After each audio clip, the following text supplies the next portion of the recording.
Yeah, DB. Oh, just cleaning out the deadwood. Okay. Look, Mr. Cannell, I just can't afford to be without work right now, not even for a day. I've got a mother and 2 kid sisters. More good luck telegrams.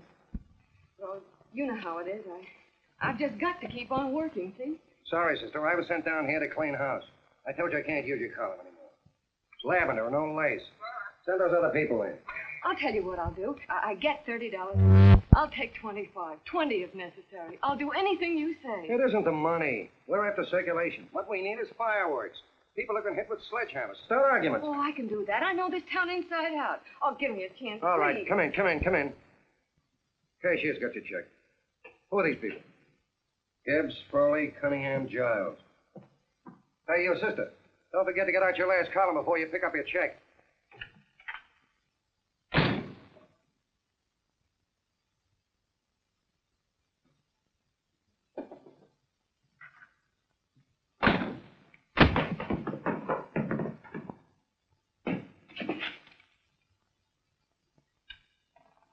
A couple of sticks shy in your column, man. Big rich slob like D.B. Norton buys a paper and 40 heads are chopped off. Did you get it, too? Yeah. You too? Oh, Joe. Oh, I'm sorry, darling. Why don't we tear the building down? Before you do, Ann, perhaps you'd better finish this column. Yeah, lavender and old lace. Wait, Joe. Wait. Want fireworks, huh? Okay.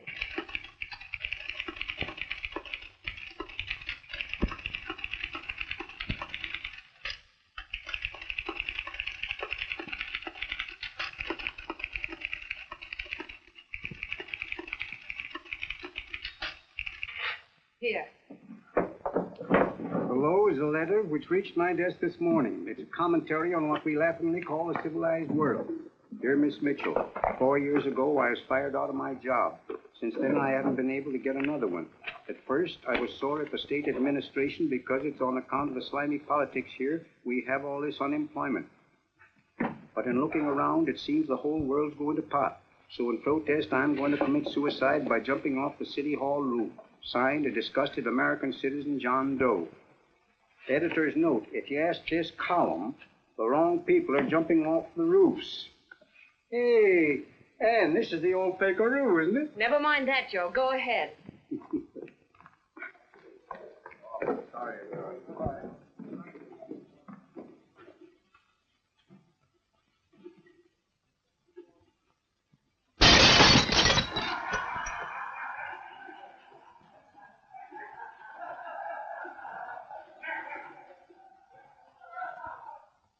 And it's because of the slimy politics that we have all this unemployment here.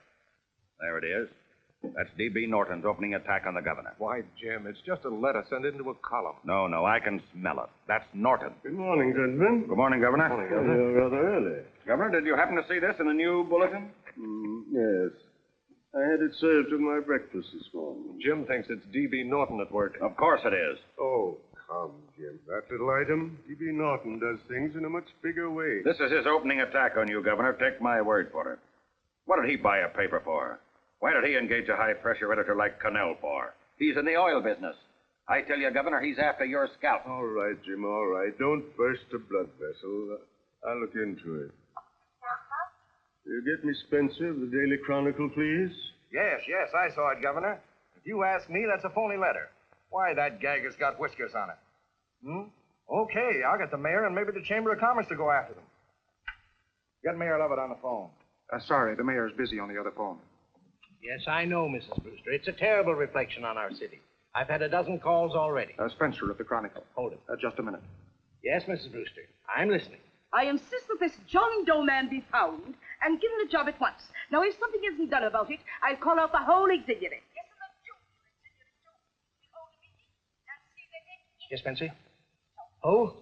The governor? Well, what about me? It's my building he's jumping off of, and I'm up for re-election, too. What are you doing? Get Cannell at the bulletin. Why, he's liable to go right past my window. Get me Cannell. What was that? What? Out the window. Something just flew by. I didn't see anything. Well, don't stand there, you idiot. Go and look. Open the window. Oh, why did he have to pick on my building? Is there a crowd in the street? No, sir. Then maybe he's caught on a ledge. Look again. I think it must have been a seagull. A seagull? What's a seagull doing around the city hall? That's a bad omen, isn't it? Oh, no, sir. The seagull is a lovely bird. It's all right, Mrs. Brewster. It was just a seagull. Can I help? Nothing's happened yet. No, I'm watching. Don't worry, Mr. Just leave it all to me. Spencer, I'll call you back. Hello, Canell? What are you doing? This is the mayor. Yes, Mayor Lovett. How many times are you going to call me? I've got everybody and his brother and sister out looking for him. Did you see the box I'm running? An appeal to John Doe. Think it over, John. Life can be beautiful, says Mayor. If you need a job, apply to the editor of this paper, and so forth and so forth. Okay, Mayor, I'll let you know as soon as I have something. What? Well, pull down the blinds. Went up to Miss Mitchell's house, boss. Boy, she's in a bad way. Where is she? Hey, do you know something? She supports a mother and 2 kids. What do you know about that? Did you find her? No. Her mother's awful worried about her. When she left the house, said she was going on a roaring drunk. The girl, I mean. Go out and find her. Sure. Hey, but the biggest thing I didn't tell you, her old man's Doc Miller. You know the doctor saved my mother's life and wouldn't take any money for it? You remember that. Okay, boss, I'll go and look for her. Holy smokes, Commissioner, you've had 24 hours. Okay, Hawkshaw, grab a pencil. Here it is again. About 5'5", brown eyes, light chestnut hair, and as fine a pair of legs as ever walked into this office. Do you want to see me? No. I've had the whole Army and Navy out searching for you because that's a game we play here every day. I remember distinctly being fired. That's right. But you have a piece of property that still belongs to this newspaper, and I'd like to have it. What's that? The letter. What letter? The letter from John Doe. Oh. The whole town's in an uproar. We've got to find him, and the letter's the only clue. There is no letter. We'll get a handwriting expert to... What? There is no letter. Say that again. There's no letter. I made it up. You made it up. Mm-hmm. You said you wanted fireworks. Don't you know there are 9 jobs waiting for this guy? 22 families want to board him free. 5 women want to marry him, and the mayor's practically ready to adopt him, and you... Just call the morgue, boss. He said there's a girl there. Shut up. Ann, say, why didn't you... Feeney. Only one thing to do, Hank. Drop the whole business quickly. How? Run a story. Say John Doe was in here and is sorry he wrote the letter and... That's right. They've got it, sure. He came in here, and I made him change his mind. Pull it, Ned, to save John Doe's life. Well, it's perfect.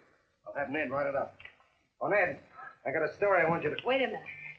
Listen, you great, big, wonderful genius of a newspaper man. You came down here to shoot some life into this dying paper, didn't you? Well, the whole town's curious about John Doe, and boom, just like that, you're going to bury him. There's enough circulation in that man to start a shortage in the ink market. In what man? John Doe. What John Doe?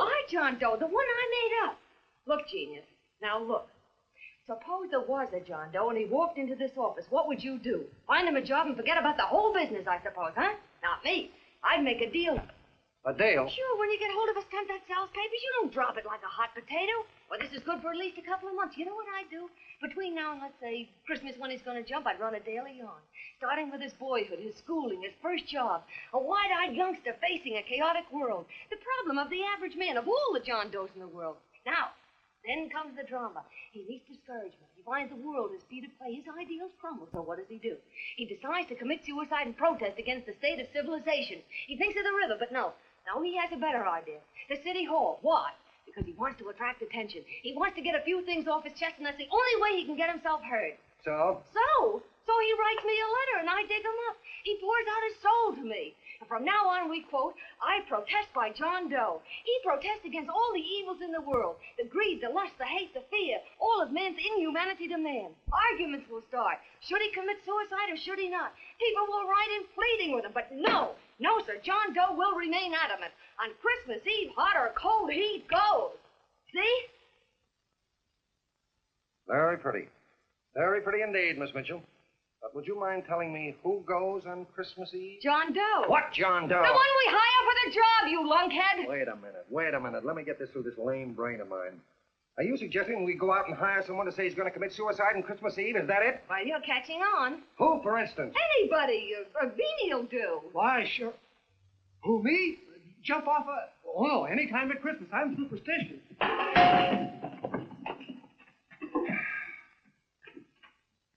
Miss Bishop, do me a favor. Will you go on out and get married and have a lot of babies, but Stay out of newspaper business. Better get that story in, Hank. It's getting late. You're supposed to be a smart guy. If it was raining $100 bills, you'd be out looking for a dime you lost someplace. Holy smokes, wasting my time listening to this mad woman. Look, Chief, look at the Chronicles running on John Doe. They say it's a fake. Why, the no good to... John Doe story, amateur journalism. It's probably phony. It's a wonder anyone is taking it serious. What do you think of those guys? That's fine. That's fine. Now fall right into their laps. Go ahead. Say John Doe walked in and called the whole thing off. You know what that's going to sound like on top of this. That's all, Ned. Thank you. All right. Amateur journalism, huh? Why, that bunch of sophomores. I can teach them more about... Hey, boss, get a load of this. What? Look. What do they want? They all say they wrote the John Doe letter. Yeah, boss. Oh, they all wrote the letter. Tell them all to wait. Look, Mr. Cannell, one of those men is your John Doe. They're desperate and will do anything for a cup of coffee. Pick one out and you can make the Chronicle eat their words. I'm beginning to like this. If you ask me, Hank, you're playing around with dynamite. No. The gal's right. We can't let the Chronicle get the laugh on us. We've got to produce a John Doe now. Amateur journalism, huh? I'll show those guys. Sure, and there's no reason for them to find out the truth either, because naturally I won't say anything. Okay, sister, you get your job back. Plus a bonus. What bonus? Or the bonus of $1,000 the Chronicle was going to pay me for this little document. You'll find it says that I, Ann Mitchell, hereby certify that the John Doe letter was created by me. I can read. Sorry. You think this is worth $1,000, do you? Oh, the Chronicle would consider it dirt cheap. Packs everything, including a gun. Okay, sister, you got yourself a deal. Now let's take a look at the candidates. The one we pick has got to be the typical average man. Typical American that can keep his mouth shut. Show me an American who can keep his mouth shut and I'll eat him. Okay, Beanie, bring him in one at a time.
Did you write that letter to Miss Mitchell? No, I didn't. What are you doing up here, then? The paper says there were some jobs around loose. Thought there'd be one left over. Had any schooling? Yeah, a little. What do you do when you work? I used to pitch. Baseball? Yeah. So the wing went bad. Where'd you play? Bush leagues, mostly. How about family? Got any family? No. Oh, just traveling through, huh? Yeah. Me and a friend of mine. He's outside. Looks all right. Perfect, a baseball player. What could be more American? She had a family. Be less complicated without a family. But that face is wonderful. They'll believe him. Come on. What's your name? Willoughby. John Willoughby. Long John Willoughby, they called me in baseball. Would you like to make some money? Yeah. Maybe. Would you be willing to say you wrote that letter and stick by it?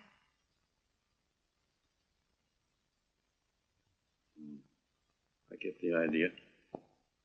Yeah. Maybe. That's all, man. He's made to order. I don't know. He don't seem like the kind of a guy that'll fall in line. When you're desperate for money, you do a lot of things, Mr. Cannell. He's our man, I tell you. He's fainted. Get the water quickly. Hurry up, Pop. Oh. All right, you sit down. Huh? You all right? Yeah, I'm all right. How many is that, 6?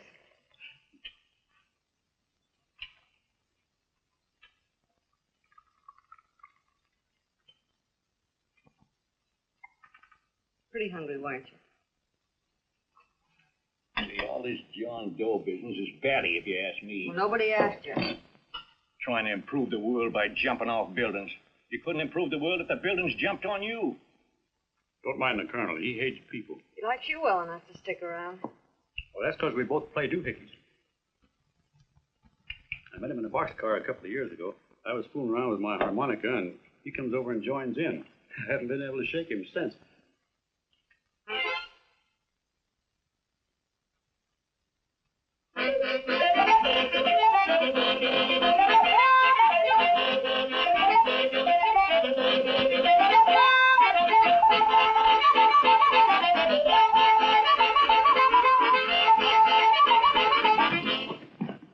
Here he is. No, you can't take pictures of him like that, eating a sandwich and with a beard.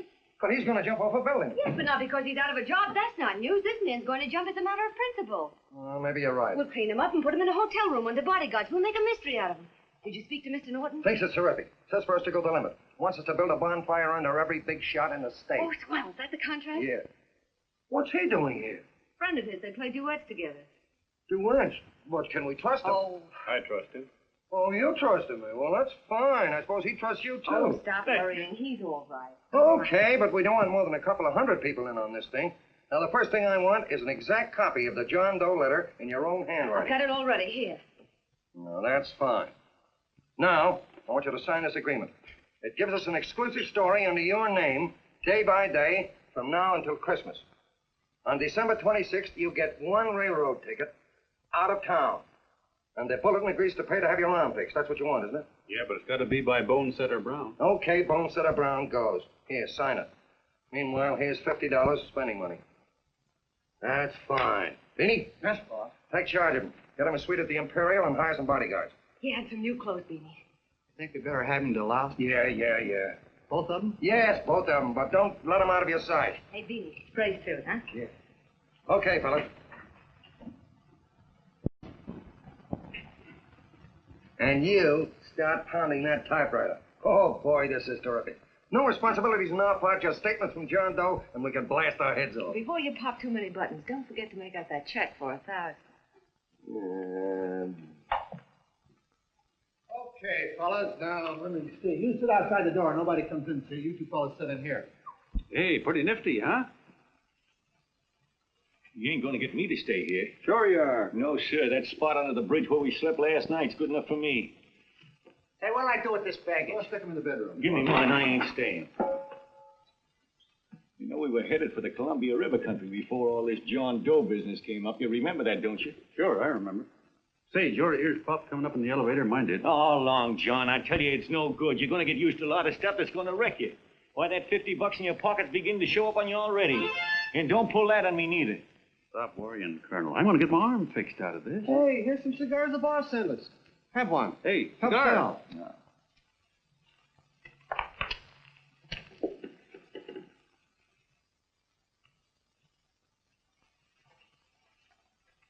Say, I'll bet you even the major leaguers don't rate an outfit like this. Here, make yourself comfortable.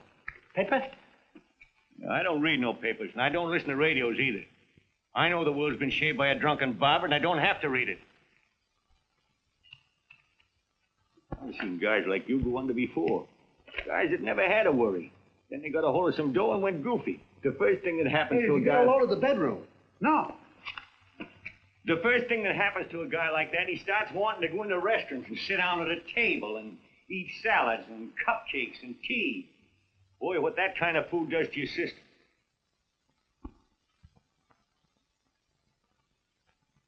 The next thing the dope wants is a room. Yes, sir, a room with steam heat and curtains and rugs. And before you know it, he's all softened up and he can't sleep unless he has a bed. Hey, stop worrying, Colonel. $50 ain't going to ruin me. I've seen plenty of fellas start out with $50 and wind up with a bank account. Hey, what's the matter with the bank account anyway? And let me tell you, Long John, when you become a guy with a bank account, they got you. Yes, sir, they got you. Who's got him? The helots. Who? Hey, there's the City Hall tower I was supposed to jump off of. It's even higher than this. Who's got him? The helots. Woo! Hey, wait a minute! You're not supposed to jump on Christmas Eve. Do you want to get me in a jam? If it's going to get you in the jam, I'll do you a favor. I won't jump. And when they got you, You got no more chance than a road rabbit. Hey, who'd you say was going to get him? Say, is this one of those places where you ring if you want something? Yeah, just use the phone. Boy, I've always wanted to do this. Hey, Doc, look. Look, Doc. Give me that again, will you? Who's going to get him? The helots. Who are they? Listen, Sucky, you ever been broke? Sure, mostly often. All right. You're walking along. Not a nickel in your jeans. You're free as the wind. Nobody bothers you. Hundreds of people pass you by in every line of business. Shoes, hats, automobiles, radios, furniture, everything. And they're all nice, lovable people. And they let you alone. Is that right? Then you get a hold of some dough, and what happens? All those nice, sweet, lovable people become helots. A lot of heels. They begin creeping up on you, trying to sell you something. They get long claws, and they get a stranglehold on you. And you squirm, and you duck, and you holler, and you try to push them away, but you haven't got a chance. They got you. First thing you know, you own things. A car, for instance. Now your whole life is messed up with a lot more stuff. You get license fees, and number plates, and gas, and oil, and tax, and insurance, and identification cards, and letters, and bills, and flat tires, and dents, and traffic tickets, and motorcycle cops, and courtrooms, and lawyers, and fines, and 1,000,001 other things. And what happens? You're not the free and happy guy you used to be. You got to have money to pay for all those things. So you go after what the other fellas got. And there you are. You're a helot yourself.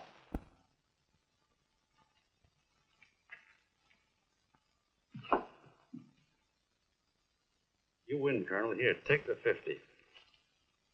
Go out and get rid of it. You bet I will, just as fast as I can. I'm going to get some canned goods, a fishing rod, and the rest I'm going to give away. Give away? Hey, get me a pitcher's glove. I got to get some practice. Say, he's giving it away. I'm going to get me some of that. Hey, come back here, you helot. Will you send up 5 hamburgers with all the trimmings, 5 chocolate ice cream sodas, and 5 pieces of apple pie? No, apple with cheese. Yeah, thanks.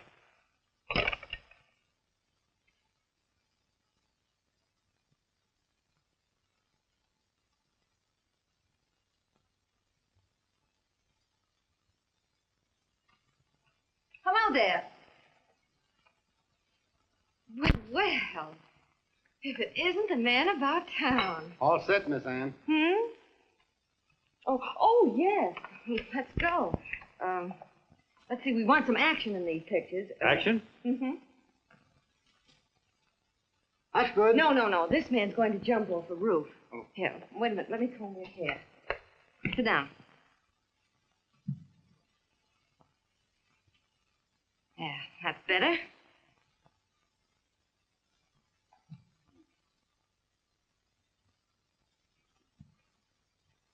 You know, he's got a nice face, hasn't he? Yeah, he's pretty. Here, sit down. Quiet, egghead.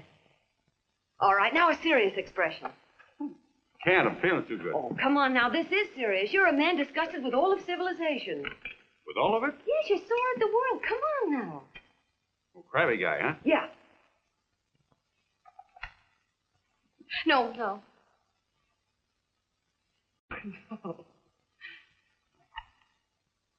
No, look. You don't have to smell the world. Well, all those guys in the Never picture mind stand... those guys. All right, stand up. Now, let's see what you look like when you protest. Against what? Against anything. Just protest. You got me. Oh, look, I'm the umpire, and you just cut the heart of the plate with your fast one, and I called it a ball. What would you do? Oh, you did, huh? Yeah. Why can't you call him right, you boneheaded... Grab it, Eddie, grab it!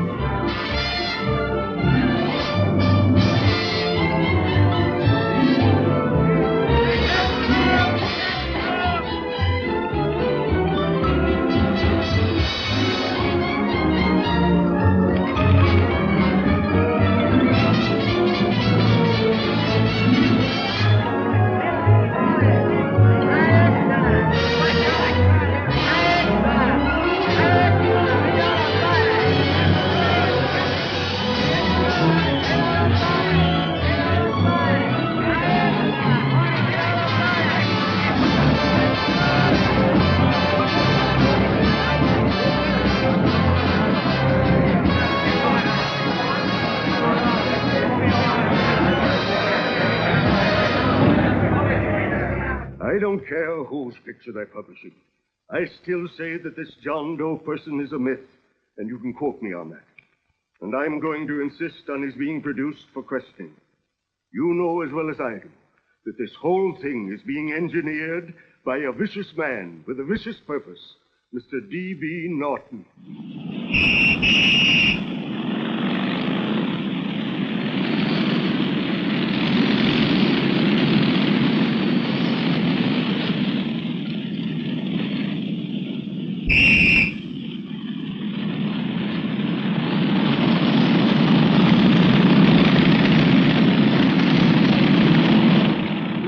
And Miss Mitchell are at the house, sir. Oh, they are?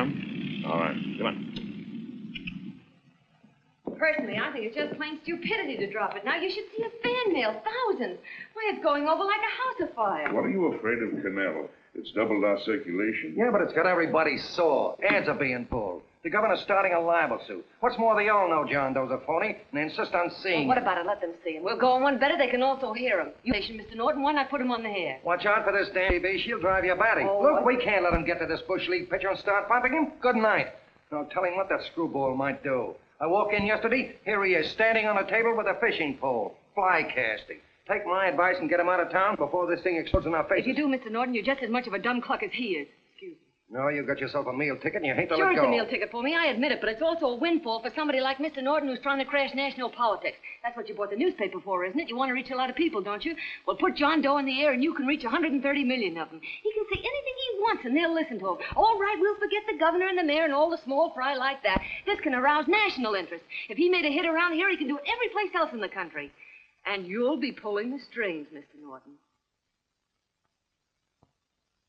Go down to the office and arrange for some radio time. Well, DB, you're not going I want to it as soon as possible. Okay. I just came in to get warm myself. Come on, let's go. Don't you go. I want to talk to you.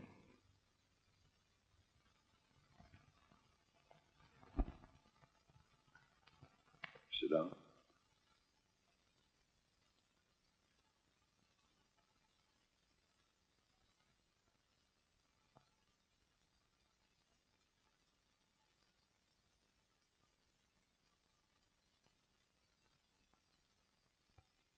Hey, this John Doe idea was yours, huh? Yes, sir.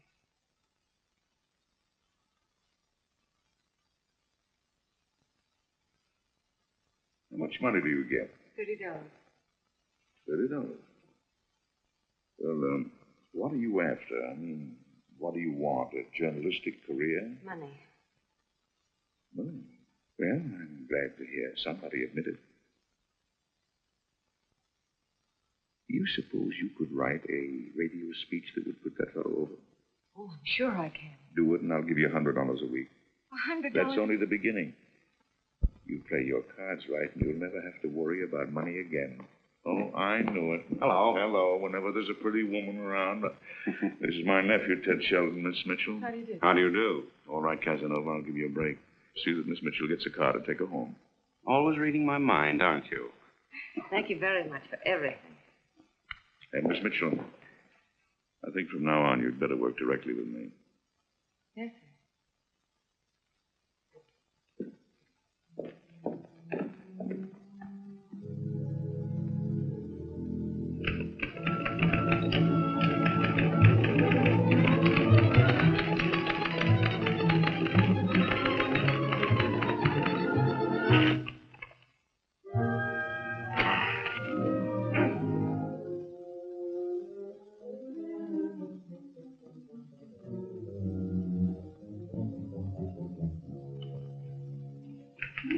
Hey! Oh, I thought you were asleep. We just nice it is. Oh, you little brat, you're just falling. I said good night. Come, children. It's past your bedtime. Go on, Mama. Come on. Now, scooch off the bed. Poor through me, I'm done. I'll never get this speech right. Oh, yes, you will, Ann, dear. You're very clever. Yeah, I know. What are you looking for? Your purse, I need $10. What for? I gave you 50 just the other day. Yes, I know, dear, but Mrs. Burke had her baby yesterday. 9 pounds. And there wasn't a thing in the house. And then the community chest lady came. And the 50's all gone, huh? Who's the 10 for? The Websters. The Websters. You remember those lovely people your father used to take care of. I thought I'd buy them some groceries. Oh, Anne, dear, it's a shame those You're poor... marvelous, Ma. You're just like Father used to be. Do you realize a couple of weeks ago we didn't have enough to eat ourselves? Well, yes, I know, dear, but these people are in such need. And we have plenty now. If you're thinking of that $1,000, forget it. It's practically all gone. We owed everybody in town. Now, you just got to stop giving all your money away. Oh, Anne, dear. Oh, I'm sorry, Ma. Oh, don't pay any attention to me. I guess I'm just upset about all this. Gee whiz, here I am with a great opportunity to get somewhere, to give us security for once in our lives, and I'm stuck. If I could put this over, your Mrs. Burke can have 6 babies. You mean the speech you're writing? Yeah, I don't know. I simply can't get it to gel. I created somebody who's going to give up his life for a principle. Hundreds of thousands of people are going to listen to him over the radio. And unless he says something that's sensational, it's just no good. Well, honey, of course, I don't know what kind of a speech you're trying to write, but judging from the samples I've read, I don't think anybody will listen. What? Darling, there are so many complaining political speeches. People are tired of hearing nothing but doom and despair on the radio. If you're going to have him say anything, why don't you let him say something simple and real, something with hope in it? If your father were alive, he'd know what to say. Father certainly would. Wait a minute.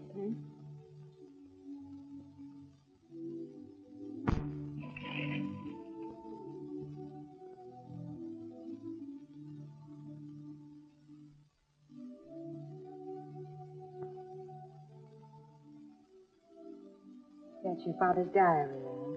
Father's... I never knew he had a diary. There's enough in it for 100 speeches. Things people ought to hear nowadays. You be careful of it, won't you, dear? Always help to keep your father alive for me. You bet I will. Wait a minute. John Doe don't want to sign no autograph. Well, what does he do all day? What does he do all day? He's writing out his memories. Sorry, lady, you can't see Mr. Doe. He wants to be alone. No, he just sits around all day and commutes with himself.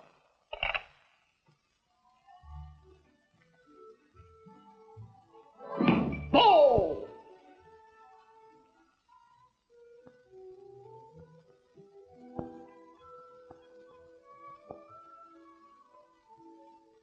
I don't know how you're going to stand it around here till after Christmas. I'll bet you ain't heard a train whistle in 2 weeks.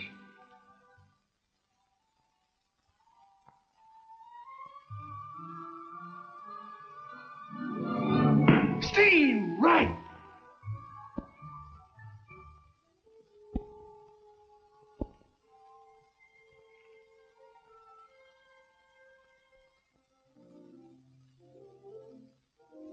I know why you're hanging around.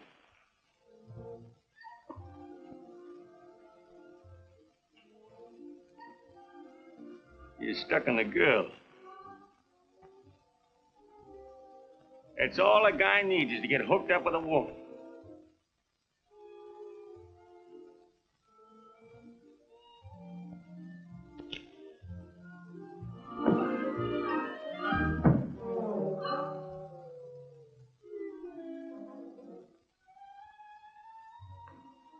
What was that, a single? First baseman dropped the ball. Butterfingers. Tough luck, pal.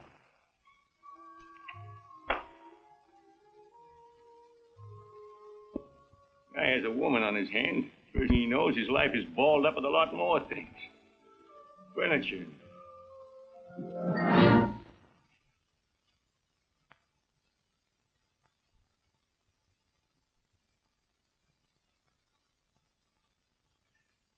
Did you get him? You're out. Swell. What's this, the end of the 8th? 9th.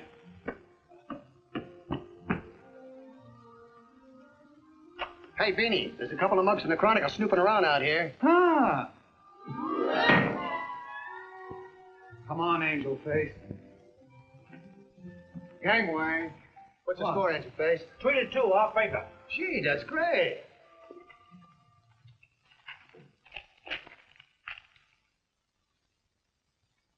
Hey, you got swell form there. Must have been a pretty good pitcher. Pretty good. Yeah, I was just about ready for the major leagues when I chipped a bone in my elbow. I got it pitching a 19-inning game. 19? Yeah. There was a major league scout there watching me, too. And he came down after a game with a contract. You know what? I couldn't lift my arm to sign it. I'll be okay, though, as soon as I get it fixed up. It's too bad. What do you mean, too bad? Huh? Oh, that you'll never be able to play again. What are you talking about? I just told you I was going to get... Well, you know how they are in baseball if a guy's mixed up in a racket. Racket? What do you mean? Well, I was just thinking about this John Doe business. Why, as soon as it comes out it's all a fake, you'll be washed up in baseball, won't you? Yeah. Go on. I never thought about that.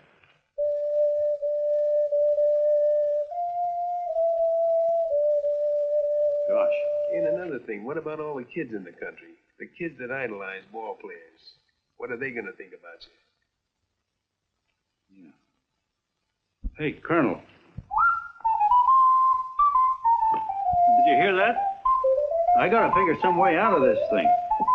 The elevators are still running. I know one way you can do it. How?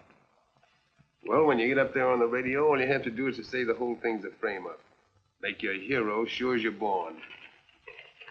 Yeah, but how am I going to get my arm fixed? Well, that's a cinch. I know somebody who'll give you $5,000 just to get up on the radio and tell the... $5,000? Yeah, $5,000, and he gets it right away. You don't have to wait till Christmas. Look out, Long John. They're closing in on you. Say, who's putting up this dough? Fellow runs the Chronicle. Here's the speech you make, and it's all written out for you. $5,000. On the level.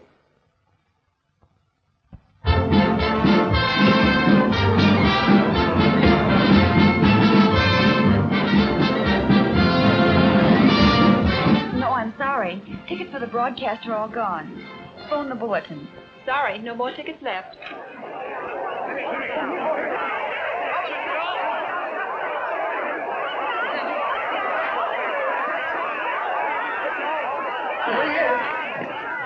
Hello, John. All set for the big night? Swell. Turn around. One moment. Now stand still. Hold it. Big smile, Mr. Doe. Okay, Jeannie, that's all. Take him out. Now, look, John, here's the speech. It's in caps and double spaced. You won't have any trouble reading it. Not nervous, are you? No. Of course not. He wouldn't be. Who? John Doe, the one in there. Hey, don't let your knees rattle. It picks up on the mic. Oh, Beanie. You needn't be nervous, John. All you have to remember is to be sincere. Pick up that phone, Miss Mitchell. It's for you. Okay. Hello? Yes, Mother. Oh, thank you, darling. Oh, there he is, the poor dear man. Oh, good luck to you, Mr. Doe. We want you to know that we're all for you. The girls all decide that you're not to jump off any roof. Even if we have to go, we'll stop it. You got the speech I gave you? Yeah. Now, look. I'll give this money to the colonel just as soon as you get started. We'll have a car waiting at the side entrance for you. Okay. How'd you get in here? Huh? Oh, I just came in to wish him luck. Come on, out. Mother says good luck, too. John, when you read that speech, please believe every word of it. He turned out to be a wonderful person, John. Who? John Doe, the one in the speech. Oh. You know something? I've actually fallen in love with him. All right, there he is, sister. Now, come on, plenty of both. What's the idea? No, that's too much. That's not so much. Come on. That's it. Oh, this is no time for cheap publicity, Mr. Cannell. Listen, if that guy lays an egg, I want to get something out of it. I'm getting a Jane Doe ready. Oh, come on. Here. Will you, fellas? Here you Give me a are. All right, chance. that's I have to enough. ready. Just one more, will No, you, that's please? fine, honey. You go ahead. All right, I need one more. You're very good. Go ahead. How you doing? Oh. All right, Benny, bring him in. Holy smoke, a half a he-lot. There you are, boss, just like you ordered. Symbols of little people. Okay, get him up. All right, young fella. This is ridiculous, Mr. Cannell. Come on, give me a chance. The man's on the air. There you Come on, go. shut up. Oh, All right, fellas, I told you to have which of you want to. No, come on, answer. You can have a... Come on, that's right. Answer what you can get all the pictures you want. Thank you very much. Come on. What do you do? That's right. Come on, Snooks, you better bail out. Okay, goodbye, Mr. Doe. Beanie. All right. Better get ready. 1 minute to go. Wow, hey, 1 minute to go and the score is nothing to nothing. Now, please, John, you won't let me down, will you? Will you? Of course you won't. If you'll just think of yourself as the real John Doe. Listen, everything in that speech are things a certain man believed in. He was my father, John. When he talked, people listened. And they listened to you, too. Funny. You know what my mother said the other night? She said to look into your eyes, that I'd see Father there. Hey, what do you say? Okay, we're coming. Come on. Now, listen, John, you're a pitcher. Now get in there and pitch. Good luck. Give him room, let him through. Come on.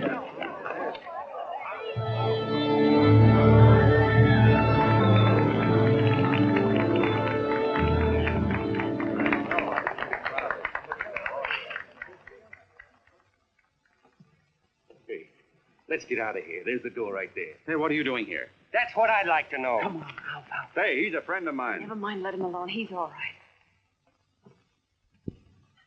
I'll be right over there pulling for you. John, over here.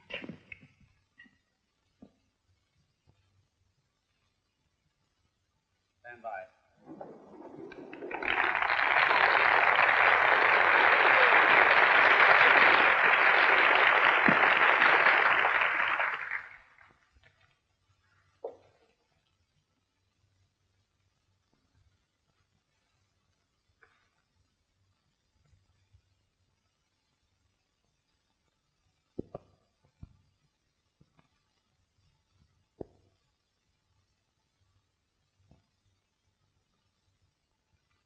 Go in the Chronicle. Tell them to start getting those extras out.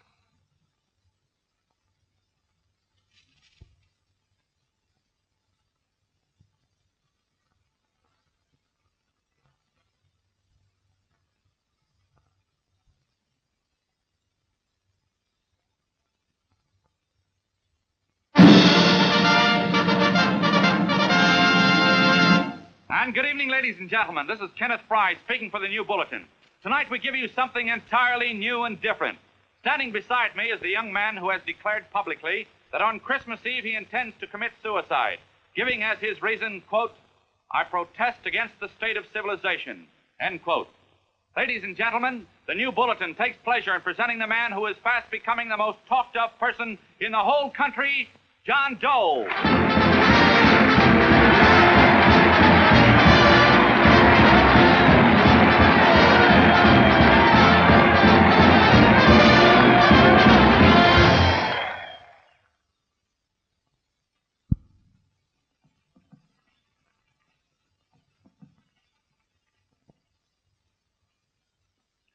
Ladies and gentlemen, I am the man you all know as John Doe. I took that name because it seems to describe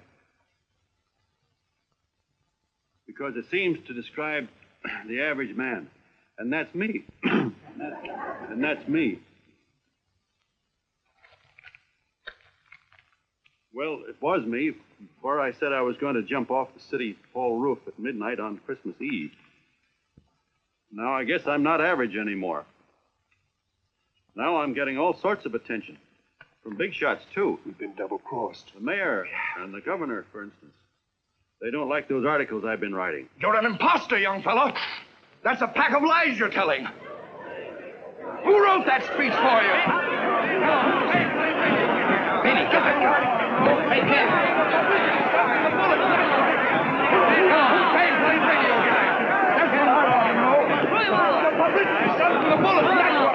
Spencer. Ladies and gentlemen, the disturbance you just heard was caused by someone in the audience who tried to heckle Mr. Doe. The speech will continue.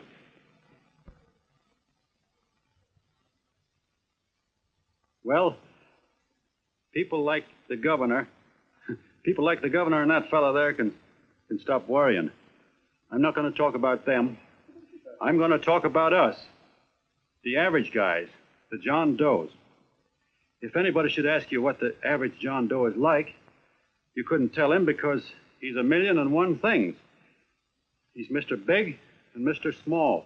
He's simple and he's wise. He's inherently honest, but he's got a streak of larceny in his heart. He seldom walks up to a public telephone without shoving his finger into the slot to see if somebody left a nickel there.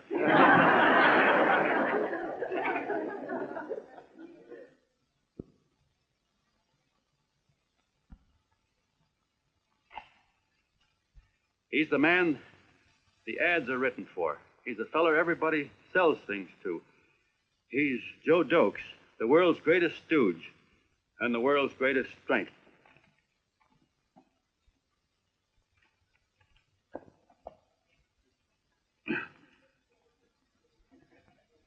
Yes, sir. Yes, sir, we're a great family, the John Does. We're the meek who are supposed to inherit the earth. You'll find us everywhere. We raise the crops, we dig the mines, work the factories, keep the books, fly the planes, and drive the buses. And when a cop yells, "Stand back there, you," he means us, the John Does. Well, what kind of a speech is that? Didn't you read it? We've existed since time began. We built the pyramids. We saw Christ crucified, pulled the oars for Roman emperors, sailed the boats for Columbus, retreated from Moscow with Napoleon, and froze with Washington at Valley Forge.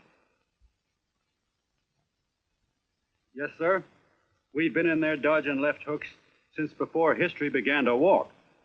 In our struggle for freedom, we've hit the canvas many a time, but we always bounce back because we're the people, and we're tough.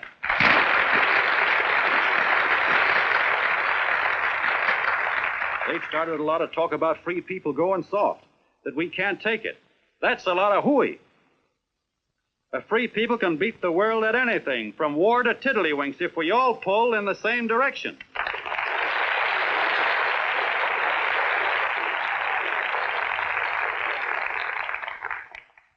I know a lot of you who are saying, "What can I do?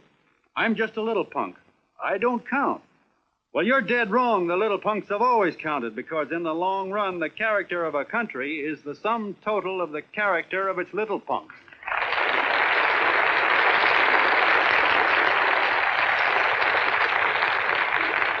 But we've all got to get in there and pitch. We can't win the ball game unless we have teamwork. And that's where every John Doe comes in. It's up to him to get together with his teammate. And your teammate, my friend, is the guy next door to you. Your neighbor. He's a terribly important guy, that guy next door. You're going to need him, and he's going to need you, so look him up. If he's sick, call on him. If he's hungry, feed him. If he's out of a job, find him one. To most of you, your neighbor is a stranger, a guy with a barking dog and a high fence around him. Now, you can't be a stranger to any guy that's on your own team. So tear down the fence that separates you. Tear down the fence, and you'll tear down a lot of hates and prejudices. Tear down all the fences in the country, and you'll really have teamwork.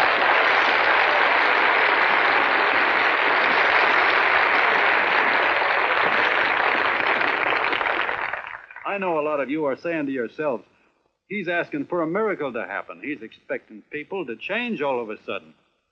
Well, you're wrong. It's no miracle. It's no miracle because I see it happen once every year, and so do you, at Christmas time. There's something swell about the spirit of Christmas, to see what it does to people, all kinds of people. Now, why can't that spirit, that same warm Christmas spirit, last the whole year round? Gosh, if it ever did, if each and every John Doe would make that spirit last 365 days out of the year, we'd develop such a strength, we'd create such a tidal wave of goodwill that no human force could stand against it. Yes, sir, my friends, the meek can only inherit the earth when the John Does start loving their neighbors. You better start right now. Don't wait till the game is called on account of darkness. Wake up, John Doe. You're the hope of the world.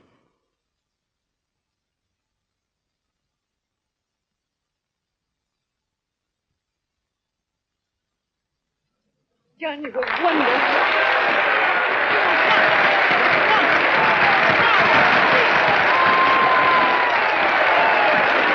Let's get out of here. Now you're talking.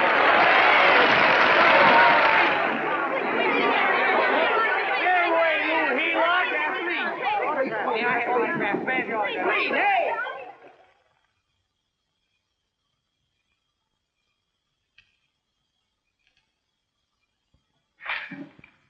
I knew you'd wake up sooner or later. Boy, am I glad we got out of that mess. I had the $5,000 sewed up. Could have been on my way to old Doc Brown. You're a pitcher, John, she says. Now, go in there and pitch. What a sucker. Yeah, she's a heel-out just like the rest of us. Lucky you got away from her. What was I doing up there making a speech anyway? Me, huh? Geez, the more I think about it, the more I could... Tear down all the fences. Why, if you tore one picket off of your neighbor's fence, he'd sue you. $5,000 had it right in my hand. What do you mean he ran away? We'll go after him, find him. That man is terrific.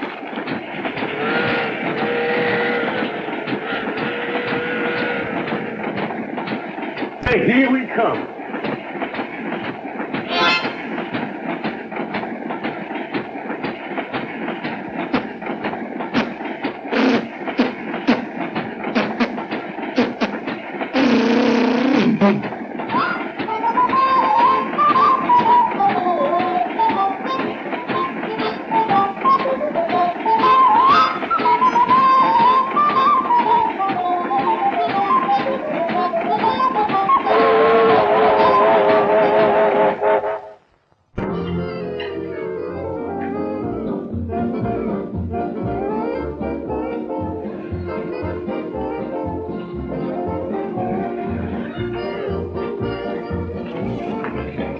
Jitterbugs.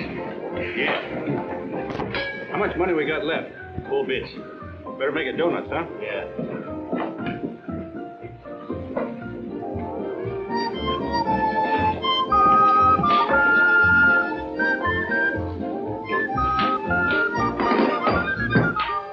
What'll it be, Jed? Have you got a couple of steaks about that big and about that thick? Yeah, with hash brown potatoes and tomatoes and apple pie and ice cream and coffee. And donuts, I know. Hey, Ma! Seekers! A pair. Think of the pair coming up. Glad he took the tea out of that.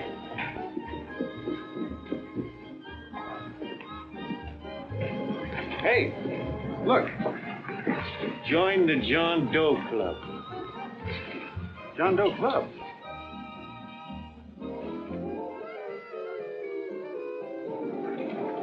Uh-oh. You John Doe? Who? John Doe. Ah, you need glasses, buddy. Oh, but Jed, it's a spitting image of John Doe. Yeah, but his name is Willoughby. Oh, I'm John Willoughby. I'm a baseball player. Sure. Oh, no, I'd know that voice anyway. You can't kid me. You John Doe. Hey, Ma! Ma!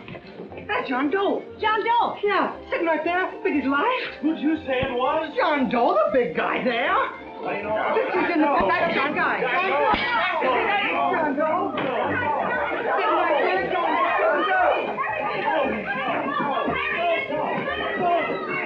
Doe. Hey, operator. Dan's Beanery. Look, call everybody in town. John Doe was just in my place. Yeah, he ordered donuts.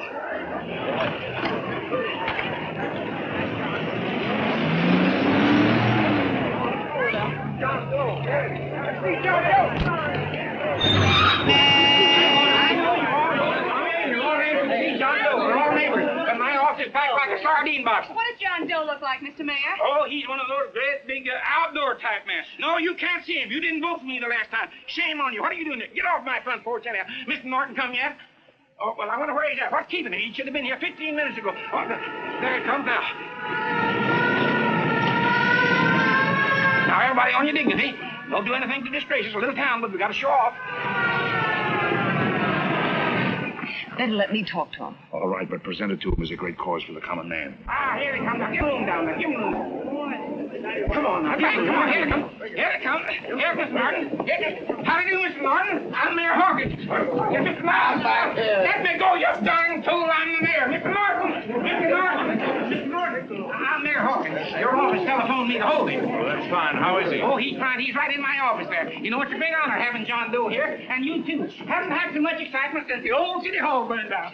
People are so excited and nearly tore his clothes off. Oh, Matilda, darling, phone the newspapers, tell them Mr. Norton's here. Step right inside, Mr. Norton. My office. Very comfortable here, Mr. Norton. Just had it air conditioned. Gangway, please. Make room for Mr. Norton. Gangway. Gangway. Here he is, Mr. Norton. Well taken care of. The neighbors are serving him a light lunch. Oh, John. Mr. Mayor, if you don't mind, we'd like to talk to him alone. Why, certainly, certainly. All right, everybody. Clear out. Everybody, quickly now. Come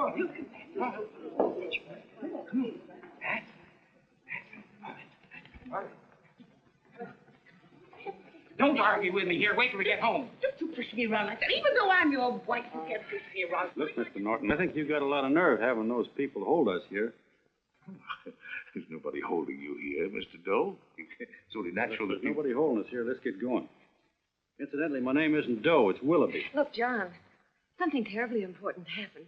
They're forming John Doe clubs. We know of 8 already, and they say that there's John Doe clubs? What for? To carry out the principles you talked about in your radio speech. I don't care what they're forming. I'm on my way, and I don't like the idea of being stopped either. Oh, but you don't know how big this thing is. You should see the thousands of telegrams we've received and what they're saying about you. Look, it started as a circulation stunt, didn't it? Well, you got your circulation. Now, why don't you let me alone? Oh, it started as a circulation stunt, but it isn't anymore. Mr. Norton wants to get back of it and sponsor John Doe clubs all over the country. He wants to send you on a lecture tour. Me? Uh-huh. Certainly. With your ability to influence people, it might grow into a glorious movement. Say, let's get something straight here.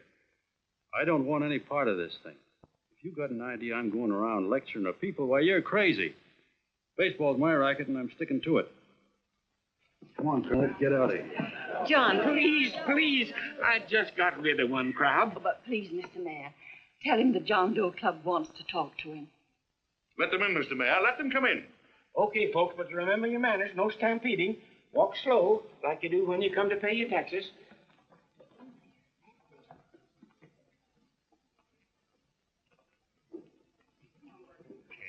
All right, give me a chance. Come right in. My name's Bert Hanson, Mr. Doe. I'm the head soda jerker at Schwabacker's drugstore. Well, sir, you see, me and my wife, we heard your broadcast, and we got quite a bang out of it, especially my wife. Kept me up half the night saying, that man's right, honey. The trouble with the world is nobody gives a hoot about his neighbor. That's why everybody in town's sore and cranky at each other. I kept saying, it's fine, but how's a guy going to go around loving the kind of neighbors we got?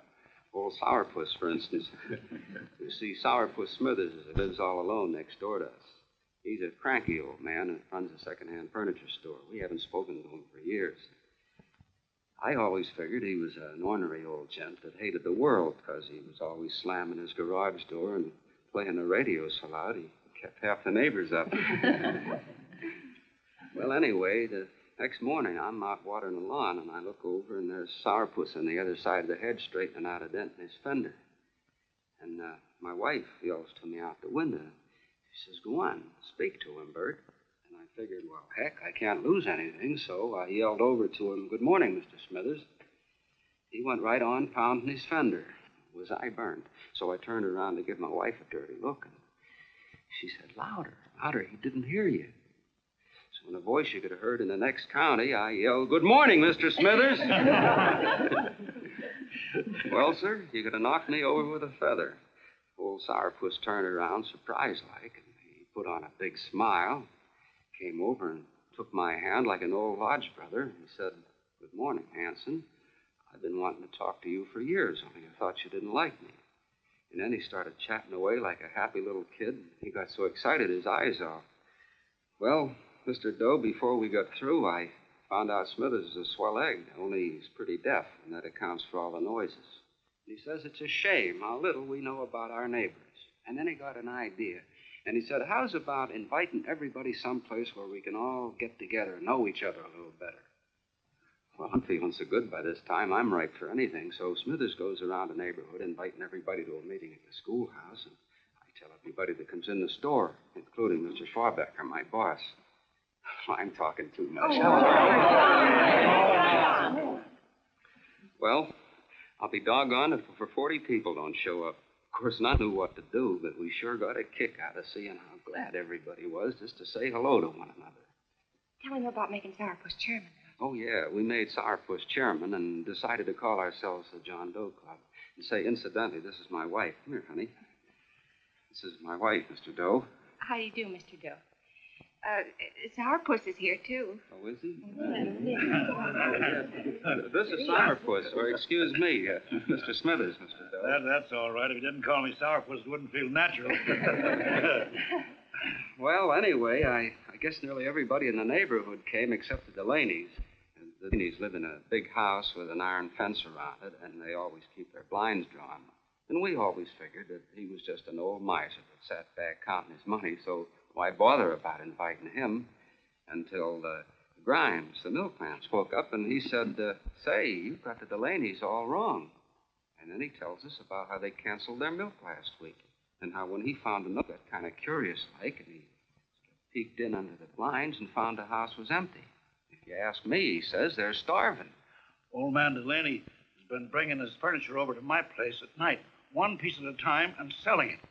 Yeah. And, well, sir, a half dozen of us ran over there to fetch him, and we brought him to the meeting. And what a reception they got. Everybody shook hands with him and made a fuss over him, and, well, finally, Mr. and Mrs. Delaney just sat right down and cried. And then we started to find out about a lot of other people. Yeah, sure. Well, you know Grubel, for instance. Grubel's here. Yeah, that's a... You don't know Grubel, but he's the man that everybody figured was the worst no-account in the neighborhood because he was living like a hermit. Nobody would have anything to do with him. That isn't Uncle Murphy. The postman told us the truth. Why, Grubel, he says, he lives out of garbage cans because he won't take charity, because it'd ruin his self-respect, he says. Just like you said on the radio, Mr. Doe. Well, sir, about a dozen families got together and gave Grubel a job watering their lawns. Isn't that wonderful? And then we found jobs for 6 other people, and they've all gone off for leave. And my boss, Mr. Schwabecker, made a job in his warehouse for old man Delaney. And he gave you that $5 raise. Yeah, wasn't that swell? Why, Bert, I feel slighted. I'd like to join, but nobody asked me. I'm sorry, Mayor, but we voted that no politician could join. Just the John Does of the neighborhood. You know how politicians are. Well, the reason we wanted to tell you this, Mr. Doe, was to give you an idea of what you started. And from where I'm sitting, I don't see any sense in you jumping off any building. No. Well, thank you for listening. Goodbye, Mr. Doe. You're a wonderful man. It strikes me you can be mighty useful walking around for a while. Goodbye, Mr. Doe. Goodbye, Mr. Doe.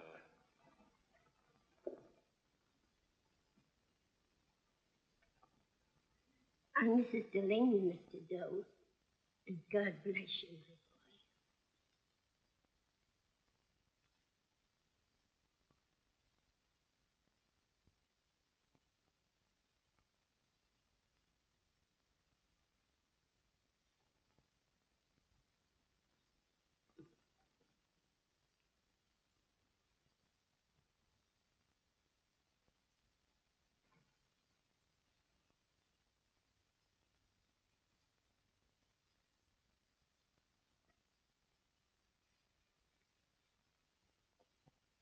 Gee whiz, I'm all mixed up. I don't get it. Look, all those swell people think I'm going to jump off a building or something. I never had any such idea. Gosh. This fellow'd have to be a mighty fine example himself to go around telling other people how to. Say, look, what happened the other night was on account of Miss Mitchell here. She wrote the stuff. Don't you see what a wonderful thing this can be? But we need you, John. You're hooked. I can see that right now. They got you. Well, I'm through. For 3 years, I've been trying to get you up to the Columbia River country. First, it was your glass arm. Then it was the radio. And now it's the John Doe clubs. Well, I ain't waiting another minute. Gangway, you helots. Hey, Colonel, wait a minute. Hey, Colonel! I want you personally to go along with John Doe and Miss Mitchell and handle the press and the radio. Me? Yes, I don't want to take any chances. And Johnson. Yes, Stevie. Your crew will do the mop-up job. They'll follow John Doe into every town, see that the clubs are properly organized and the charters issued. Right. There are only 8 flags up there now. I want to see that map covered before we get through.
demands, I'd understand it. But the John Does ask for nothing. People are going off relief. If this keeps up, I'll be out of a job. As soon as he gets strong enough, we'll find out what John Doe wants. 30 every Thursday. 60 at 60. Who knows what? I'm sorry, boss. They just won't let anybody talk politics with them. It's We've got to get to them. They represent millions of voters.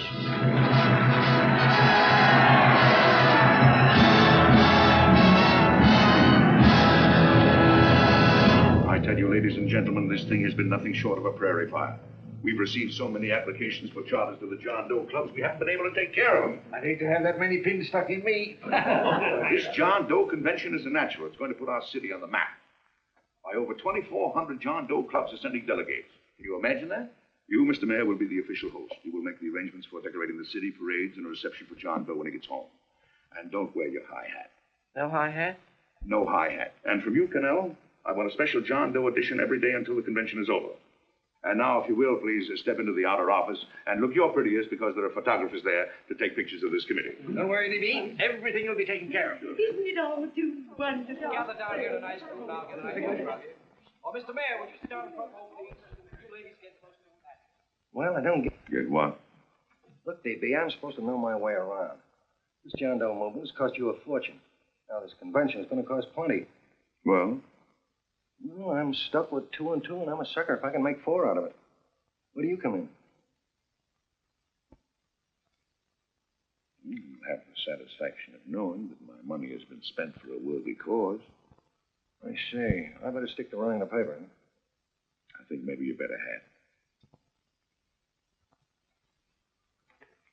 And Cannell, I'd like to have the John Doe contract, all the receipts for the money we advanced him, and the letter Miss Mitchell wrote, which I gave her $1,000. Yes, sure. Well, we leave for the airport. Half an hour. Is that Johnny boy's room? Better hustle him up. He's ready on time. He's packing. Ah, good. Did you see his picture on the cover of Time? Yeah. I gotta give you credit, Annie girl. I've handled a good many big promotions in my time. That was fair to a channel swimmer. But this one has certainly got me spinning. And now a John Doe convention. Wow. Say, if you could only get him to jump off the City Hall roof on Christmas Eve, I'd guarantee you 500,000 people there. Charlie. Hmm? What do you make of him? Oh, Johnny boy? Well, I don't know what angle you want, but I'll give it to you quick. Number 1, he's got great yokel appeal, but he's a nice guy. Number 2, he's beginning to believe he really wrote that original suicide letter that you made up. Number 3, he thinks that you're Joan of Arc or something. Yeah, I know. Number 4, well, you know what number 4 is. He's nuts a bunch. Yeah, it's running out of his ears. You left out number 5. We're all heels, me especially. Holy smoke. Come in.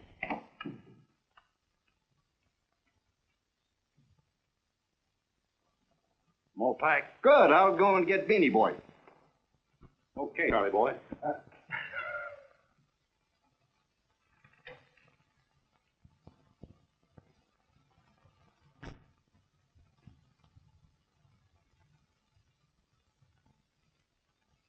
You care if I sit down out here? No.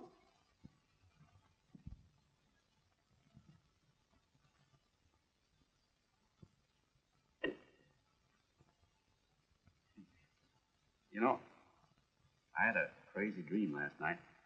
It was about you. About me? Sure was crazy. I dreamt I was your father.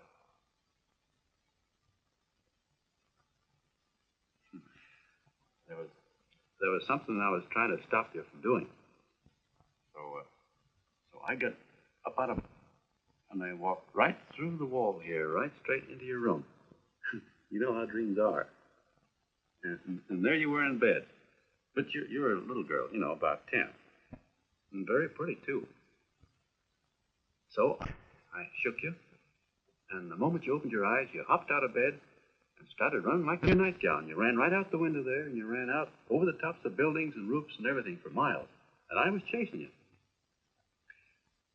And all the time you were running, you kept growing bigger and bigger and bigger, and pretty soon you were as big as you are now, you know, grown up. And all the time I kept asking myself, what am I chasing her for? And I didn't know. Isn't that a hot one? Well, anyway, you ran into some place, and then I ran in after you, and when I got there you were, getting married. And the nightgown had changed into a beautiful wedding gown. You sure look pretty, too. And then I knew what it was I was trying to stop you from doing. Dreams are sure crazy, aren't they? Well, would you like to know who it was you were marrying? Oh, a tall, handsome Ubangi, I suppose. No, not that bad. It was that fellow that sends you flowers every day. Yeah, what's his name? Mr. Norton's nephew? At Sheldon. Yeah, that's the one. But here's the funniest part of it all. I was the fellow up there doing the marrying, you know, the justice of peace or something. You were? I thought you were chasing me. Well, yes, I was, but I was your father then, see? But the real me, John Doe, or that is, Long John Willoughby, I was the fellow up there with the book. You know what I mean? I guess so. Then what happened? Well, I took you across my knee and I started spanking. That is, I didn't do it. I mean, I did do it, but it wasn't me, you see. I was your father then. Well, I held you across my knee and I said, Annie, I won't allow you to marry a man that's just rich or that has his secretary send you flowers.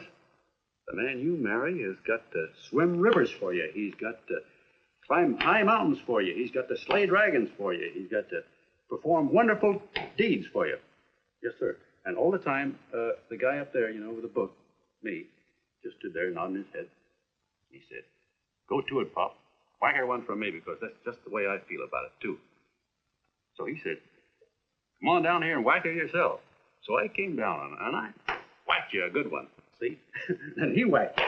I whacked you another one. We both started whacking you like... Well, if you're through whacking her, come on, let's get going. Okay, fellas, right in here. You go out the side entrance. There's a bunch of autograph seekers out front. We'll be down with the bags in a minute. Come on, don't make a government project out of this. Hi, Benny. When's our plane take off again? Couple of minutes. How many people do you think we've talked to already outside the radio feed? Oh, I don't know. About 300,000. 300,000. What makes them do it, Ann? Makes them come and listen and get up their John Doe clubs the way they do. I've been trying to figure it out. Look, John, what we're handing them are platitudes. Things they've heard 1,000,000 times. Love thy neighbor, clouds have silver linings, turn the other cheek. It's just a... Yeah, I heard them 1,000,000 times, too, but there you are. Maybe they're like me, just beginning to get an idea what those things mean. I never thought much about people before. They were always just somebody to fill up the bleachers. The only time I worried about them is when they didn't come in to see me pitch. You know, lately I've been watching them when I talk to them. I could see something in their faces. I could feel that they were hungry for something. You know what I mean? Maybe that's why they came. Maybe they're just lonely and wanted somebody to say hello to. I don't really feel. I've been lonely and hungry for something practically all my life.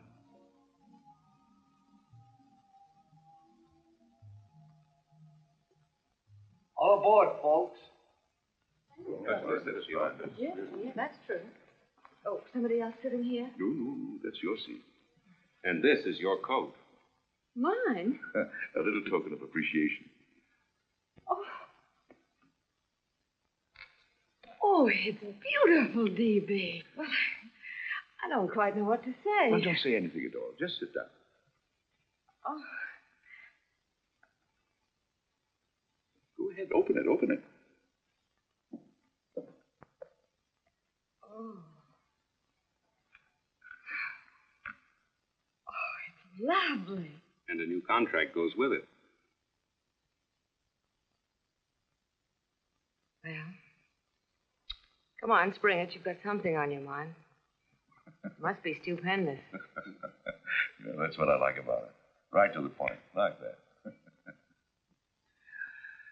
All right, Practical Annie. Here it is.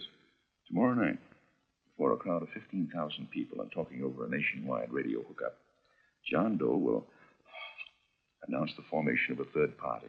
A third party? Yes, the John Doe Party. Devoted entirely to the interests of all the John Does all over the country, which practically means 90% of the voters.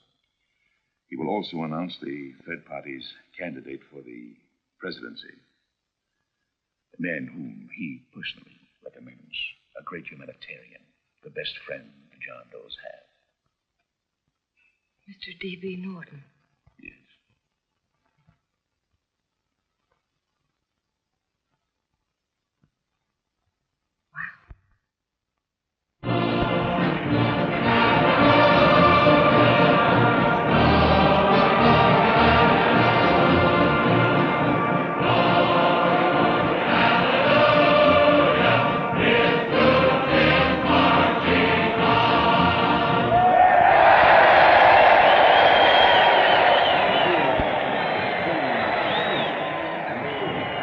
The opening of the convention is hours off. The delegates are already pouring into the ballpark by the droves, with lunch baskets, banners, and petitions asking John Doe not to jump off any roof. No matter how you look at it, it's still a phenomenal movement. These John Does, or the hoi polloi, as you've heard people call them, have been laughed at and ridiculed, but here they are, gay and happy, having traveled thousands of miles, their expenses paid by their neighbors, to come here to pay homage to their hero, John Doe. And in these days of wars and bombings, it's a hopeful sign that a simple idea like this can sweep the country. An idea based on friendliness, on giving and not taking, on helping your neighbor and asking nothing in return. And if a thing like this can happen, don't let any of your grumbling friends tell you that humanity is falling apart. This is John B. Hughes, signing off now and returning you to our main studio until 9 o'clock, when the convention will officially open. Oh, John, come in. Hey, I'm kind of... It's raining out a little. That's all right. It's good to see you. Sit down. Thanks.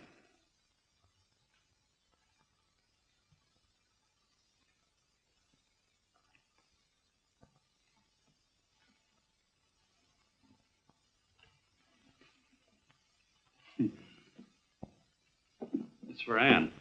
Oh, how nice. Thank you very much. Flowers. I'm terribly sorry she isn't here. She isn't? No, she just left. I'm surprised you didn't run into her. She went over to Mr. Norton's house. Oh. Did you want to see her about something important? Yeah. Well, no, it'll wait. He's a nice man, isn't he? Mr. Norton, I mean. He's done an awful lot for the...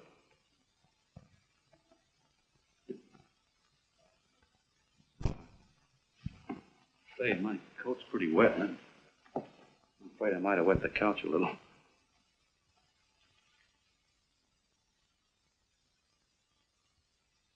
Well, I guess I'll see her at the convention later. Yes, of course. I'll see that she gets the flowers.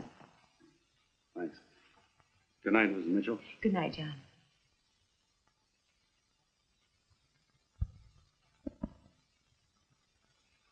Say, Miss Mitchell,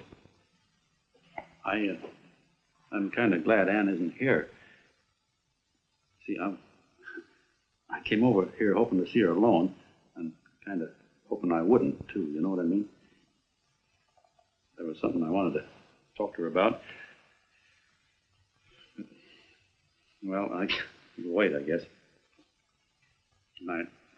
Good night, John. Say, look, Mrs. Mitchell, have you ever been married? Oh, I'm sure you have. Gosh, that's pretty silly. But I guess you must think I'm kind of batty. Oh, I guess I'd better be going with that.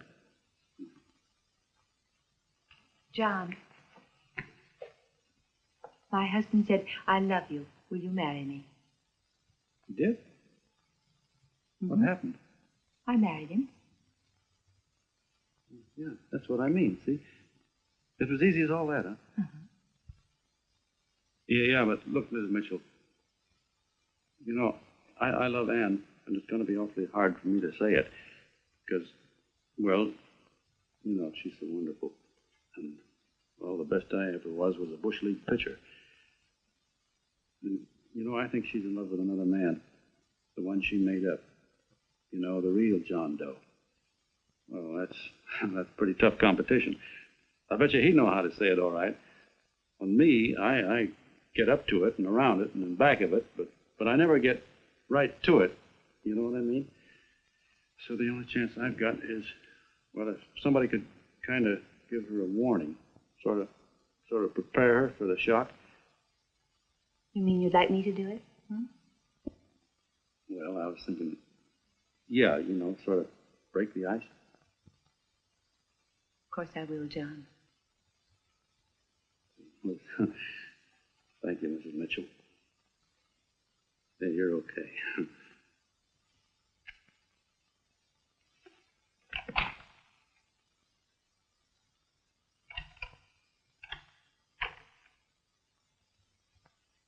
This John Doe meeting is going to be one of the biggest things that ever happened. Why, they're coming from all over. Trains, boxcars, wagons. Look out! Hello, bodyguard. Hey, had your dinner yet? Well, Chip? Oh, that's all right. Well, look, no, go ahead and have your dinner. Wait a minute, John.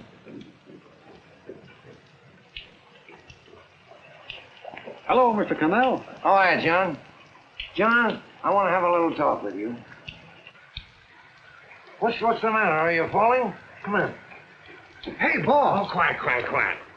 Say, tell me something. Did you read the speech you're going to make tonight? No, I never read the speeches before I make them. I get more of a kick out of it that way. It's just exactly what I thought. Beanie, go on down to the office, tell Pop to give you the speech. There's a copy on my desk. Gee whiz, boss, you know Mr. Norton told me not to leave him, not even for a minute. Go on. We'll be at Jim's bar up the street. You're a nice guy, John. I like you. You're gentle. I always like gentle people.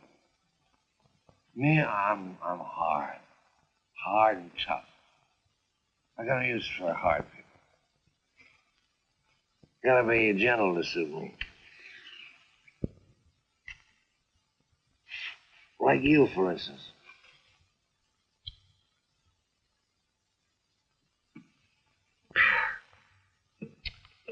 Yep, I'm hard. But you want to know something? I've got a weakness. I guess that would you. Want to know this? Star Spangled Banner. Screw you. Mm-hmm. Maybe it is, but play the Star Spangled Banner. I'm a sucker for it. Always gets me right here. You know what I mean? Yeah, it gets me right back here. Oh, back there, huh? Well, every man to his own taste. You weren't old enough. You weren't old enough for the World War, were you, Jim? No, boss. Oh, you must have been just kidding. I was just ripe and raring to go. You know what my old man did when I joined up? He joined up, too. Got to be a sergeant. And here's a kick for it. We were in the same outfit. What, huh? Hmm?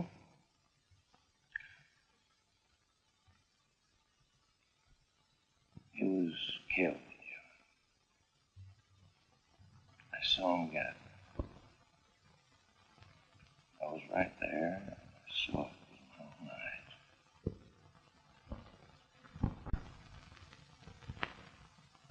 Me, I came out without a scratch. That is, excepting my ulcers.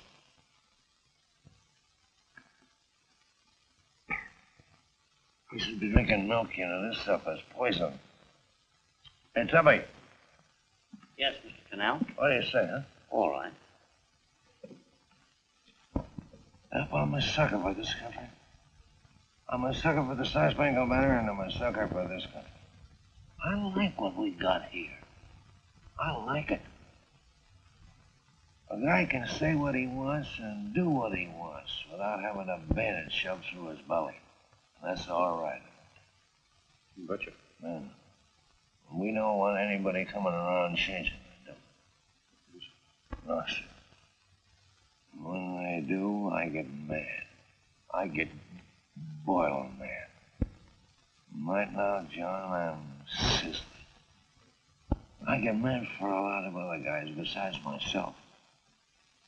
I get mad for a guy named Washington, and a guy named Jefferson, and Lincoln. Lighthouses, John. Lighthouses in a foggy world. You know what I mean? Listen, pal. This fifth column stuff is pretty rotten, isn't it? Yeah, it certainly is. And you'd feel like an awful sucker if you found yourself marching right in the middle of it, wouldn't you? You. Because you would have known because you're gentle. Well, that's what you're doing. You're mixed up with a skunk. A no-good, dangerous skunk. Hey, you're not talking about Mr. Norton, are you? I'm not talking about his grandfather's pet poodle. You must be wrong, Mr. Cannell. He's been marvelous about the John Doe clubs. Yeah? Say, you're sold on this John Doe idea, aren't you? Sure. No, sure. I don't blame you. So am I. It's a beautiful America. America can only happen right here in the good old USA. And I think it's terrific. What do you think of that? Me, hard-boiled Cannell, and I think it's plenty terrific. All right. Now, supposing a certain unmentionable worm whose initials are DB was trying to use that to shove his way into the White House so he could put the screws in, so he could turn out the lights in those lighthouses.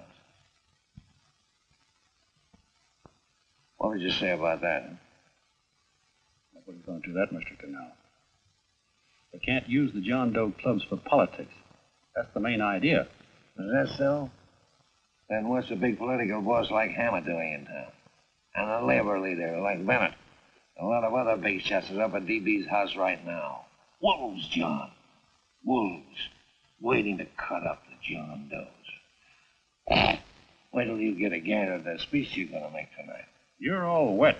Miss Mitchell writes those speeches. Nobody can make her write that kind of stuff. They can, huh? Who do you think writes them? My Aunt Emma?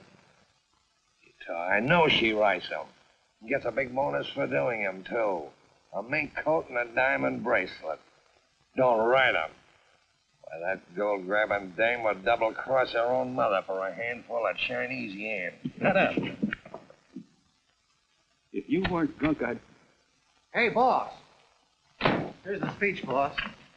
Hey. Go on and read it, John, and then start sucking. Hey, wait a minute, Mr. Doe. Tubby? Yes? Better bring me a glass of milk. I'm smoking too much.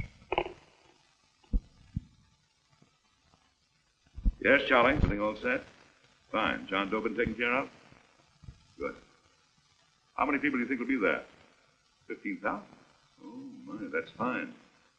Now, listen, Charlie. As soon as John Doe stops talking about me, I want you to start that demonstration. And make it a big one, you understand? Don't worry about that, DB. My boys are there. They'll take care of it. What?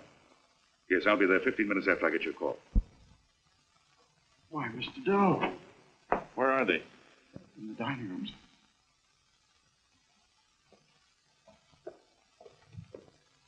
Now, gentlemen, I think we're about ready to throw that great big bombshell. Yeah, well, it's about time. Even a conservative estimate shows that we can count on anywhere between 10 and 20 million John Doe votes. Add to that the labor vote that Mr. Bennett will throw in, and the votes controlled by Mr. Hammett and the rest of you gentlemen in your own territories, and nothing can stop us. As I said before, I'm with you, providing you can guarantee the John Doe vote. Don't worry about that. You can count on me on one condition. Little Bennett's got to be taken care of. Didn't I tell you that everybody in this room would be taken care of? My agreement with you gentlemen stands. I'm with you, DB, but I still think it's a very daring thing we're attempting. These are daring times, Mr. Barrington. We're coming to a new order of things. There's too much talk been going on in this country. Too many concessions have been made. What the American people need is an iron hand. Right, that's true. You're quite right, DB. Discipline. Right. And May I offer a little toast to Miss Ann Mitchell, the brilliant and beautiful lady who is responsible for all this. Miss Mitchell. Mr. Norton, I'd like to talk to you alone for a minute. Oh, Miss Mitchell has something to say to us.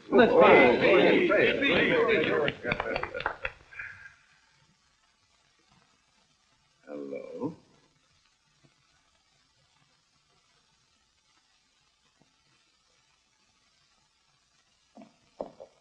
John, I'm so glad to see you. I was terribly worried. Did you write this? Yes, I did, John, but I had no idea what was going on. You didn't? No. That's a swell bracelet you're wearing. John, why aren't you at the convention?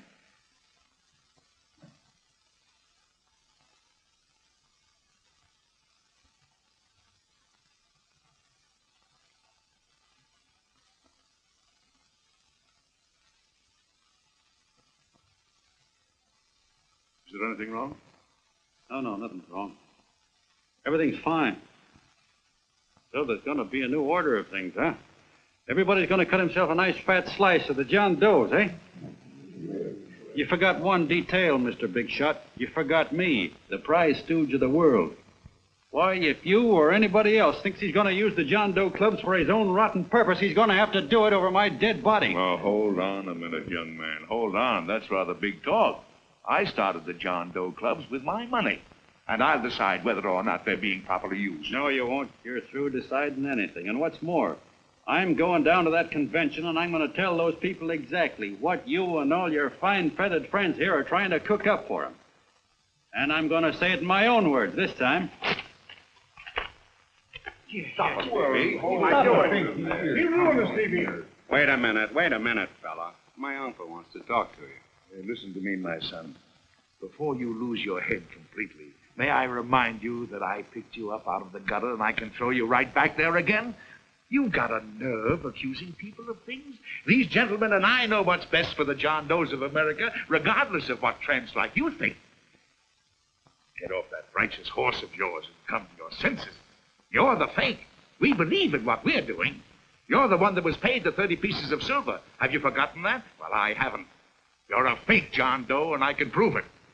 You're the big hero that's supposed to jump off tall buildings and things. You remember? What do you suppose your precious John Does will say when they find out that you never had any intention of doing it, that you were being paid to say so?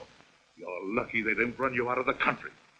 With the newspapers and the radio stations that these gentlemen control, we can kill the John Doe movement deader than a doornail. We'll do it, too, the moment you step out of line. Now, if you still want to go to that convention and shoot your trap off, you go ahead and do it.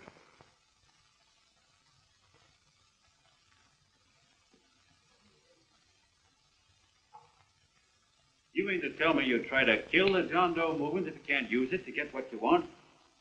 You bet your bottom dollar we would.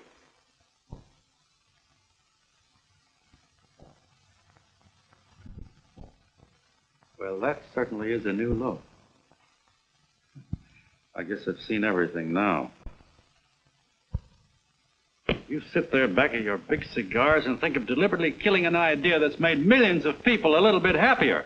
An idea that's brought thousands of them here from all over the country, by bus and by freight and jalopies and on foot, so they could pass on to each other their own simple little experiences.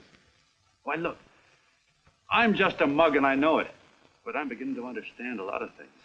Why, your type's as old as history. If you can't lay your dirty fingers on a decent idea and twist it and squeeze it and stuff it into your own pocket, you slap it down. Like dogs, if you can't eat something, you bury it.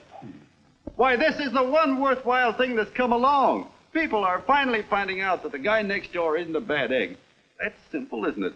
And yet a thing like that's got a chance of spreading till it touches every last doggone human being in the world, and you talk about killing it. Why, when this fire dies down, what's going to be left? More misery, more hunger, and more hate. And what's to prevent that from starting all over again? Nobody knows the answer to that one, and certainly not you with those slimy, polished up theories you got. The John Doe idea may be the answer, though. It may be the one thing capable of saving this cockeyed world, yet you sit back there on your fat hulks and tell me you'll kill it if you can't use it. Well, you go ahead and try. You couldn't do it in a million years with all your radio stations and all your power, Because it's bigger than whether I'm a fake. It's bigger than your ambitions. And it's bigger than all the bracelets and fur coats in the world. You bet it is, John. And that's exactly what I'm going down there to tell those people. Gentlemen, you ungrateful rat. My uncle's been too good. He's getting away. John! Give me the bulletin. John! I've always told you, D.B., you're playing with dynamite. Which way? All right, now, girl, get away. Before he gets through tonight, he'll ruin us all. Now, stop and cold. Don't worry, I've been ready for this. John! Oh, John, please listen to me. Please, I can explain everything, John. I didn't know what they were going to do. Let me go with you, John. John, please. Go ahead, driver. Full park. Explain it to you, John. Please let me go with you. Please. John! Mr. Martin wants to see you. Listen to me, Mayor Lovett. You do as I say. I want them both arrested. You tell the police department to pick up Cannell. I've got the girl here. I've got the bullet. I don't care what you charge him with. If you're worried, let him go in the morning, but keep him in jail overnight. Hello, Bulletin. Put that wire on.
Quietly.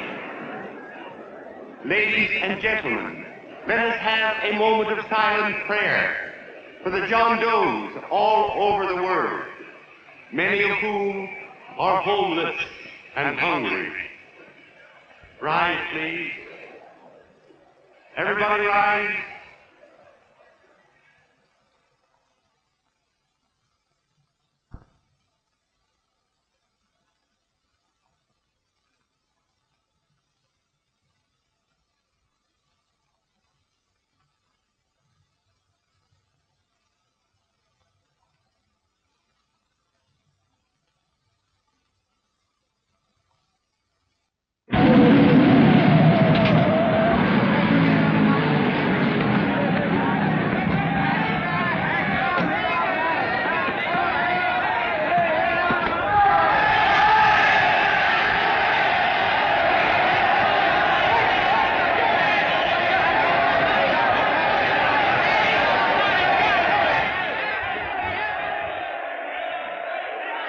Newsboys. Hundreds of yelling newsboys are swarming into the park like locusts. They're yelling John Doe's a fake. Fake.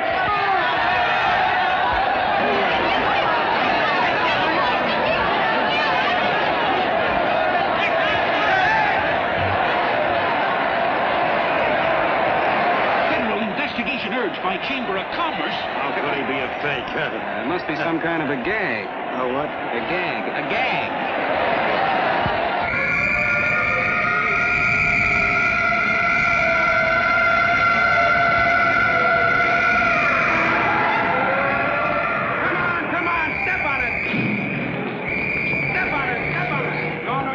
Now, so let's get going. Wait for the station.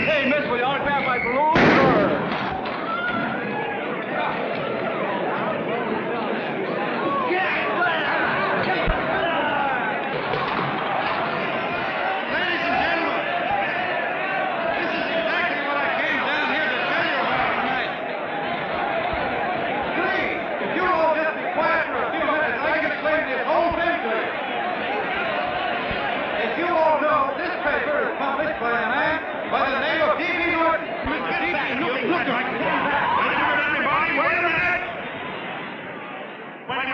Gentlemen, my name is D.B. Norton. You all know me. I accuse this man of being a faker. We've been taken for a lot of suckers, and I'm the biggest of the lot. I spent a fortune backing this man in what I believe to be a sincere and worthy cause, just as you all did. And now I doubt it's nothing but a cheap racket cooked up by him and two of my employees for the sole purpose of collecting dues from John Does all over the country. That's a lie. It's not a lie. Nickels and dimes to stuff into their own pockets. You can read all about it in the newspapers there. That's a lie. Listen, ladies and gentlemen, don't believe what... This man had no intention of jumping off the top of a building. He was paid to say so. Do you deny that? That's got nothing to do with it. Were you paid for it or weren't you? Yes, I was paid, but there And what about the suicide note? You didn't write that either. What difference Did you write it or didn't you? No, I didn't write it. Now, you bet your life you didn't. You look in your papers, ladies and gentlemen, and you'll find Miss Mitchell's signed confession that she was the one who wrote it. Listen, folks, it's a fact that I didn't write the letter. There you see, he admits it. You're a fake John Doe. For what you have done to all these good people, they ought to run you out of the country. And I hope they do it.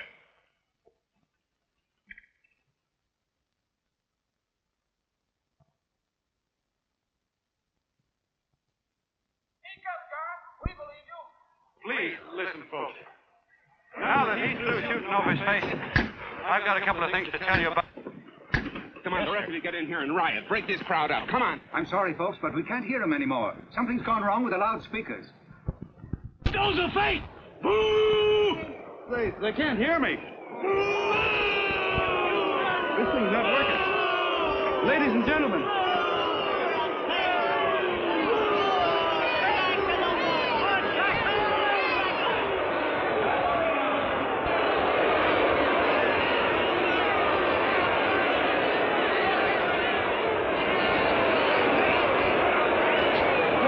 This thing's bigger than whether I'm a fake. Look, Kurt, you believe me, don't you? Sure, I believe you. Walking my legs off, digging up 5,000 signatures for a phony. There you are, Mr. Doe. 5,000 names asking you not to jump off any roof. It makes no difference, Bert. The idea's still good. We don't have to give up our club. Yeah, well, you can have it. Throw things. Somebody's going to get hurt. I'm afraid it'll be John Doe. Listen to that mob. I've got to go to him. All right, lady. Hey, what's your order? Let me go to him. Oh, please. Please let me go. They're crucifying him. I can help him. Sorry, sister. We got orders to hold. Orders from who? Can't you see it's a framer? Oh, Mother, they won't let me go. They won't let me go. Listen, folks. You got a jungle, you hobo! Just another racket! Stick to your clubs. We've been fed baloney so long we're getting used to it.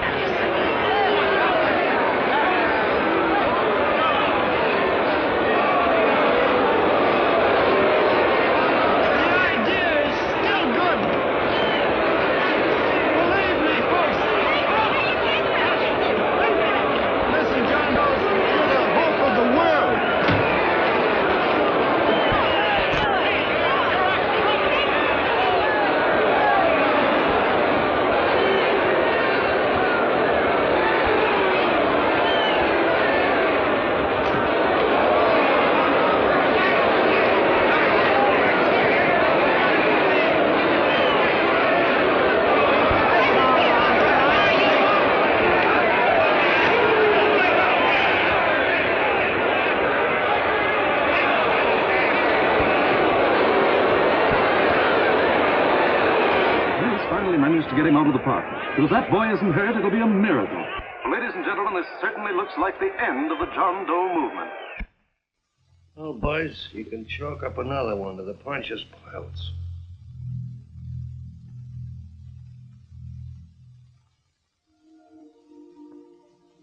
I should have been there. I could have helped him. He was so all alone. A lot of us are going to be mighty ashamed of ourselves after tonight.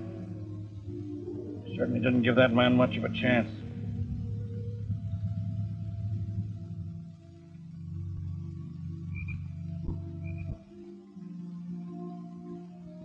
Have some more coffee, Long John? No thanks, Colonel.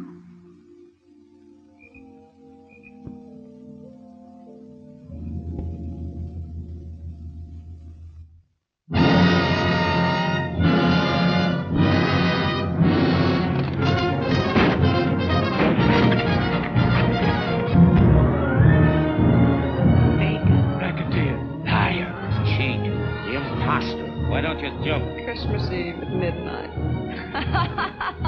Bye, Mr. Doe. You're a wonderful man. And God bless you, my boy. I'll get in there and catch you. You're a fake, John Doe, and I can prove it.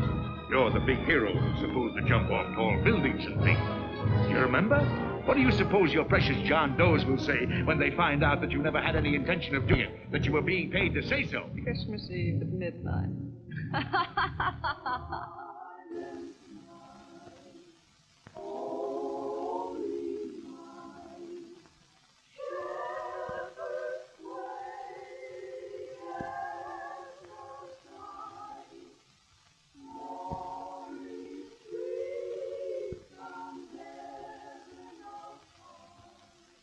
Merry Christmas. Merry Christmas.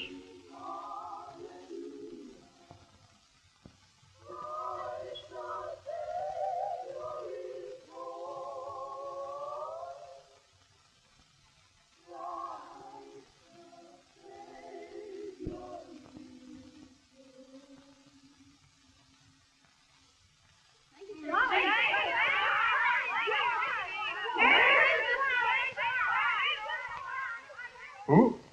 John Doe. Is that screwball still around? Dame's been calling all day. Sure, I know. Yeah, at midnight, huh? Okay, lady. We'll have the place surrounded with nets. They're laughing at me.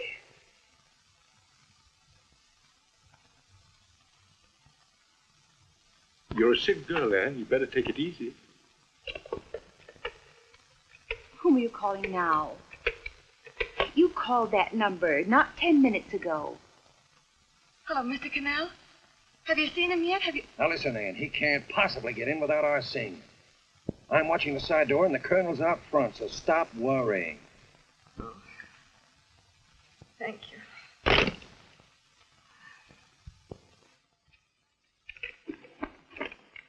But Ann... Anne, don't be foolish.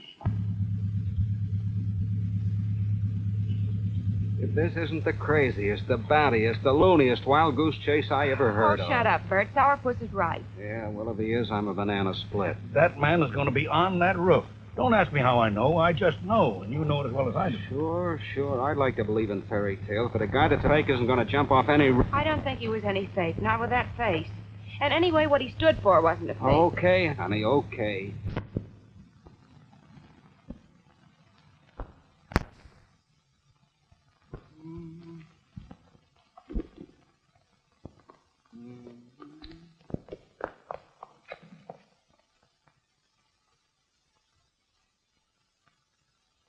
Elevators ain't running. We shouldn't get out of bed, miss. Has he been here? No. Have you seen him? I ain't seen him for a week. Where's Canal? He's watching the other door. Oh, gee, you're swell.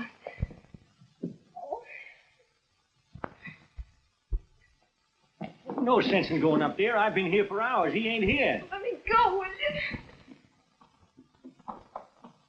you? Now, that's crazy. It's 14 floors.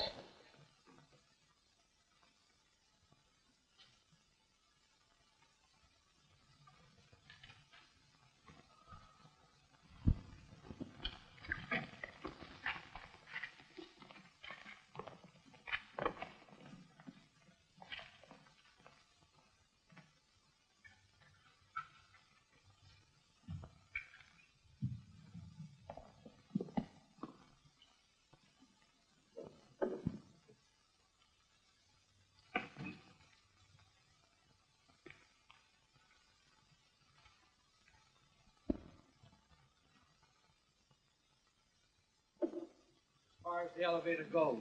We gotta walk up to the tower.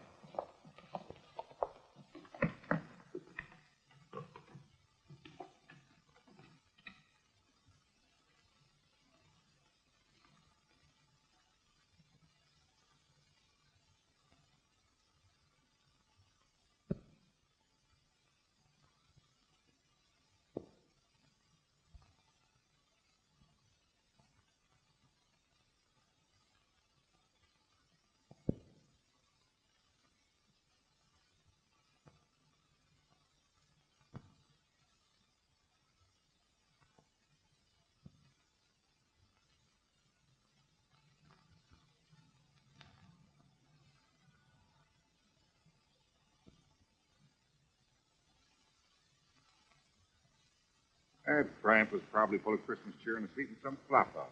Let's go. I've got to decorate my tree.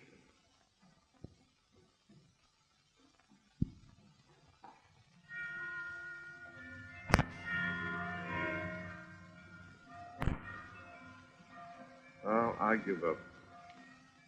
I don't know what gave us the idea that we need to attempt anything like this. I guess you're right. I'm afraid the joke's on us. Let's go. I hope nobody finds out we've been here.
I wouldn't do that if I were you, John.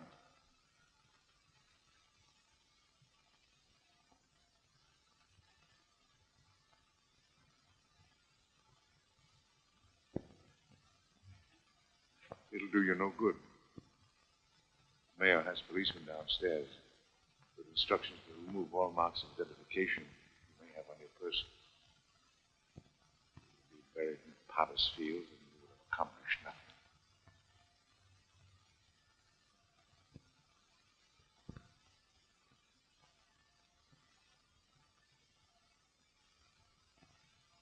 I've taken care of that. I've already mailed a copy of this letter to Mr. Cannell. John, why don't you forget this foolishness? Stop right where you are, Mr. Norton, if you don't want to go overboard with me.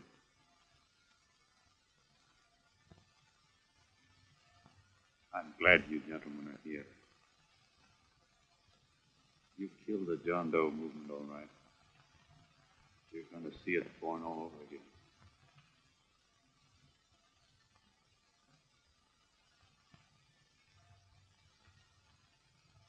Now, take a good look, Mr. Norton. John! John! Oh, John, no, I won't let you. I love you, darling. Oh, please. Please don't give up. We'll start all over again. Just you and I. It isn't too late. The John Doe movement isn't dead yet. You see, John, it isn't dead or they wouldn't be here. It's alive in them. They kept it alive by being afraid. That's why they came up here. Oh, darling, you're a You'd have been killed. It was dishonest. Oh, we can start clean now. Just you and I. It'll grow, John, and it'll grow big because it'll be honest this time. Oh, John, if it's worth dying for, it's worth living for. Oh, please, John. Oh, oh, please, please, God, help me. John, look at me. You want to be honest, don't you? Well, you don't have to die to keep the John Doe idea alive. Someone already died for that one. The first John Doe. And he's kept that idea alive for nearly 2,000 years. It was he who kept it alive in them. And he'll go on keeping it alive forever and always. For every John Doe movement these men kill, a new one will be born. That's why those bells are ringing, John. They're calling to us. Not to give up, but to keep on fighting, to keep on pitching. Oh, don't you see, darling? This is no time to give up. You and I, John, we... Oh, no. No, John. If you die, I want to die, too. Oh, I love you. Oh, John.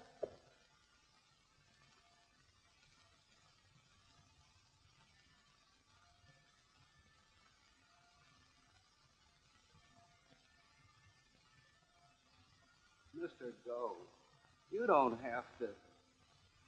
We're with you, Mr. Doe. We just lost our heads and acted like a mob. What Bert's trying to say is that we need you, Mr. Doe. There were a lot of us that didn't believe what that man said. We were going to start up our John Doe Club again, whether we saw you or not, weren't we, Bert? And there were a lot of others that were going to do the same thing. Well, Mr. Sourpuss even got a letter from his cousin in Toledo. I got it right here, Mr. Doe. Only it'd be a lot easier with you. Please. Please come with us, Mr. Doe.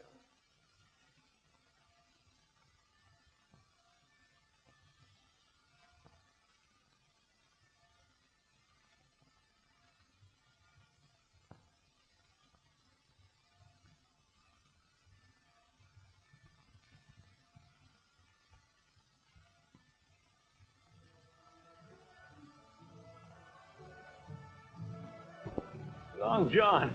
Mr. Doe. Here, we'll help you with her. She'll be all right. Mr. Doe, take her right down to the car. Right up. Look, we got a car right down. Lay on, Norton, the people. Try and lick that.